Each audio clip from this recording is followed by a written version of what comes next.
Hey home bakers, it's Jack here, bakewithjack.co.uk, and let's face it, sourdough recipes can be pretty hefty to read at times. Let's make things easy for ourselves. Roll that theme tune!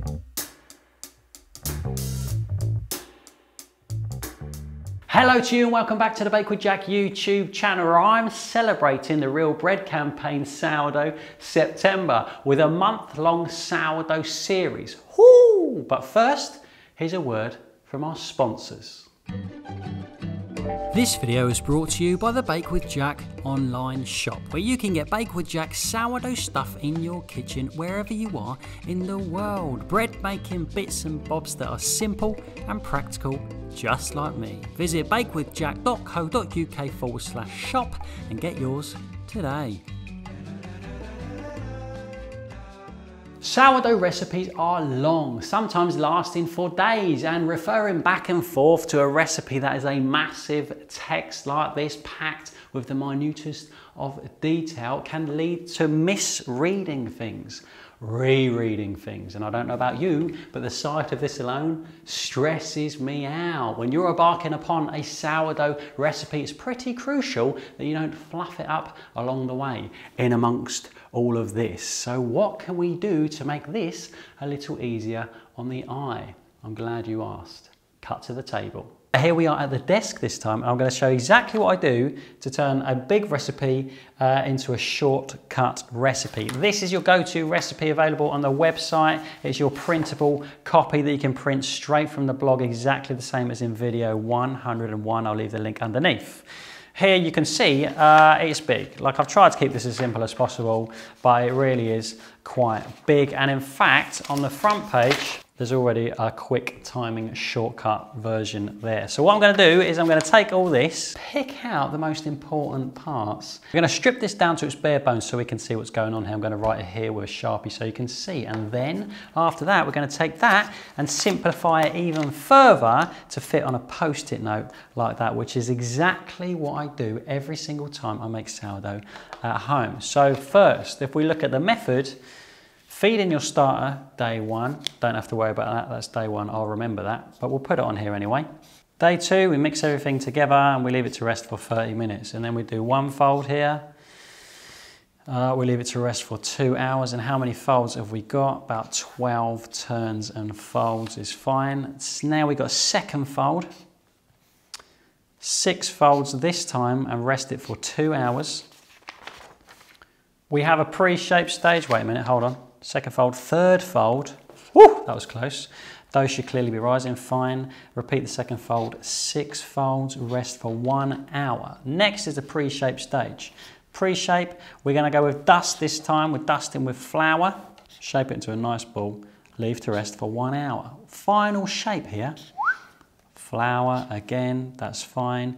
We're gonna shape it up, and then we are going to put it in the fridge overnight, and that's it. And day 3 we bake. We'll deal with that another time. So that's all the important parts of the recipe, and now I'm going to write them all down on here. I'm just going to change, forgive me, I'll change this over because I'm left-handed and I've just made it awkward for myself. So here we go, day 1.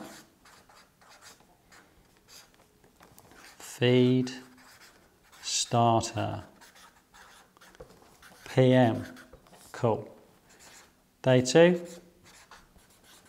mix, and then we rest for 30 minutes. First fold, and then we rest for 2 hours. I'm also going to put the number of folds here just to remind me if I feel like I need reminding. 12 folds. Okay? Now I'm going to continue taking all this important information and putting it on here super fast. Let's go.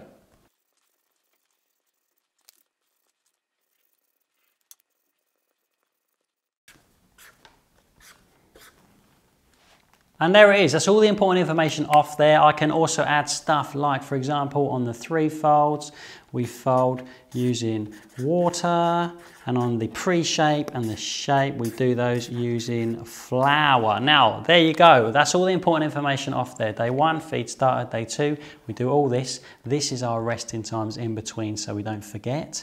And day 3, we bake. The end. Now, listen, there's some information on here that I don't need because I've done this loads. I don't need to know what folds are and what shape to pre-shape into because I know that already in my head, and all this is. Like the first time I ever did this, 12 folds, I did it on instinct because that's what it took to get it to a place where I felt it was right. Does that make sense? And the same with 6 folds, 6 folds. It's just instinct translated for you at home. So I don't need any of that information normally when I make my sourdough. Also don't need day 1 feeding because I know that I need to do that, and day 3 baking, I need to do that. So on my baking day, let's get rid of this for a minute. So on my baking day, all I need is this one Post-it.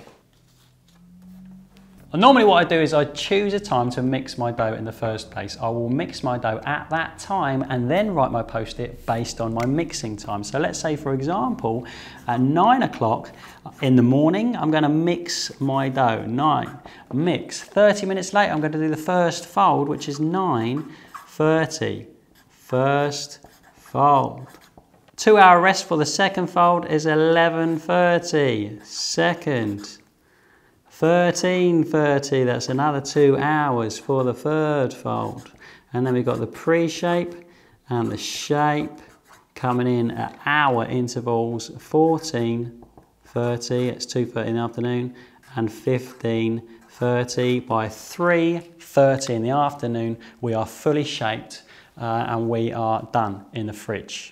Now you can see I've just turned this massive 4-page recipe into this one Post-it. And furthermore, what I will also do when it comes to these times, 9 o'clock, I'll write that down and I'll cross it off straight away. And as we get through the day, 9:30, I'll just cross them off as we go. So I know exactly where we are. And I don't think to myself, hold on a minute, did I do the second one or not? Is it time for the third one? I don't know. I will cross them off exactly as I go along the way. And even better than this, what you can do is you can set yourself a timer on your telephone, on a timer for these intervals to tell you exactly what to do and when to do it, and you'll never get lost.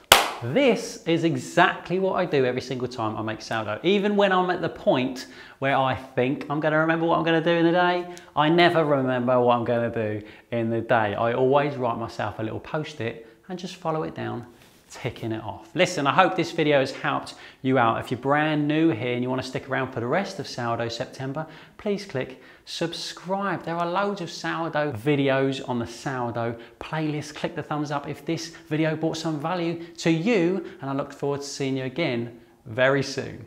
Bye-bye. And there it is. There are plenty more helpful sourdough videos to come this Sourdough September. Don't forget, if you don't want to miss anything, sign up for your weekly Home Bakers Bulletin in the link underneath if you haven't already, to get all my content delivered to your inbox for free every single Thursday. See ya!